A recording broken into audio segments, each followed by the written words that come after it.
Ce week-end se terminaient les courses à Östersund en Suède pour les biathlètes et les Françaises ont réalisé de très belles performances, notamment en équipe, face aux Norvégiennes et aux Suédoises à domicile. Anaïs Bescon et Anaïs Chevalier-Boucher, déjà médaillées sur la poursuite, ont été parées d'or sur le relais avec Julia Simon et Justine Brezas-Boucher.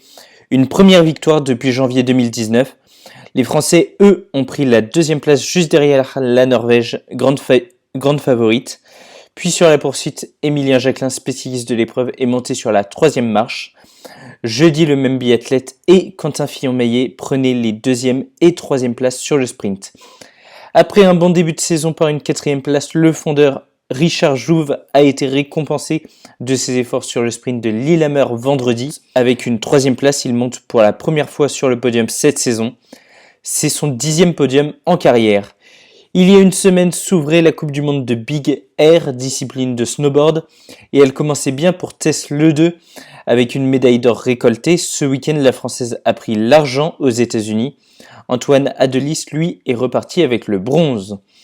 En ski de boss, Perrine Lafont a surpris ses supporters. Habituée au podium depuis près de 4 ans, la Française n'y est pas montée à Ruka. La favorite de la Coupe du Monde a terminé 4e en Finlande ce week-end. Une semaine avant l'étape de Coupe du Monde de ski alpin à Val d'Isère en France, Alexis Pinturo a terminé en 6e position du Super G de Beaver Creek aux États-Unis. Sur la descente le lendemain, Johan Claret entre dans le top 20, il est 18e.